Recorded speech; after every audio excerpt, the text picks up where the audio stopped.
Östergötland with Professor Henrik Williams of the University of Uppsala. Tell us what we're looking at here.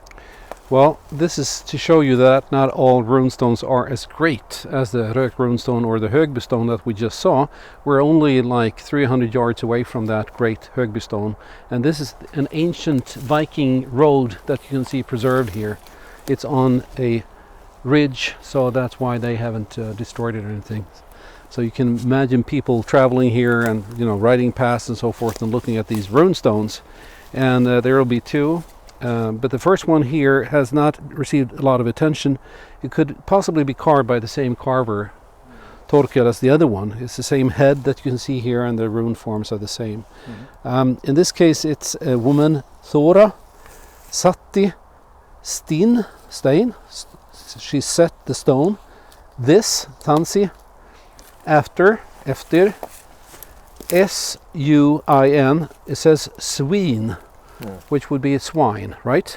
But it happens, I've actually researched this, swine was possibly the only thing that you couldn't be called in the Viking Age. You could be anything else but swine. You could be called pig, you could be called, all those words, but not, so it has to be Sven, which is the common name. The most common actually of all the names in the Viking Age, Sven. Sven, son, sin, hers. And then there's an obituary of his death, which has never been very well explained. It says S here is the word is, actually. Is, and then it says väster, westwards.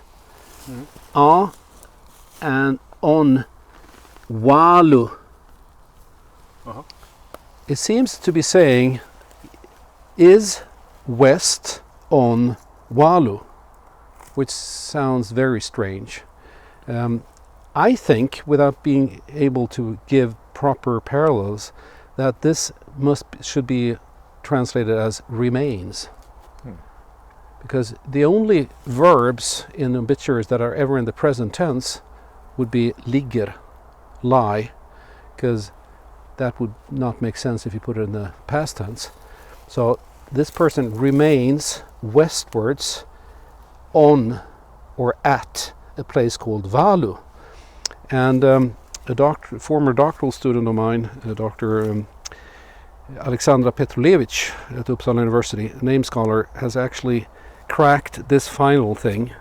She hasn't published it yet, so this is, I don't know if we should mention it, but it's a place name, and it's actually the river Waal in the Netherlands today. So he remains at this river, because most of the time if you died abroad, you couldn't be shipped home by airplane. I mean, you would have to be there. And there are a number of runestones where they will say that they lie in England, for example. That's where they remain. This is the only sense I can make of the inscription. The problem is that I can't really find a good parallel to the verb vera being used in that way other than here. On the other hand, you saw the word verda, vard, being used just absolutely. Vard at uti, remained there. And may I also observe or ask, here we've got the yr rune in two places apparently used as an e. Yeah. But we also have it here in its traditional use. So that's interesting, isn't it? Yes, it's because the yr rune in Western Scandinavia was called yr. In Eastern Scandinavia, it was called Ir. Okay.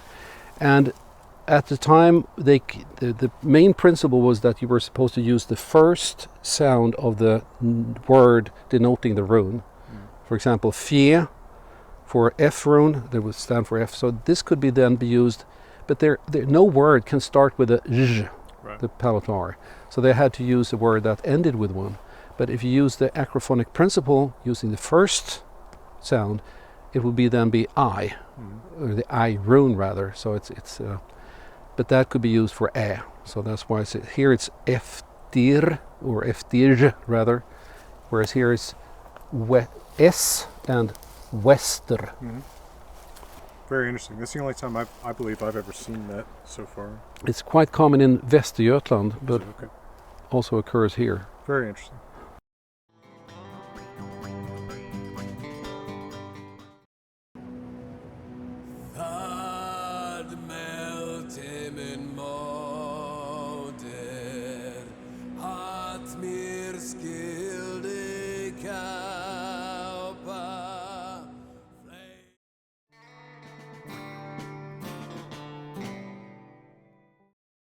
Vad ser vi på nu?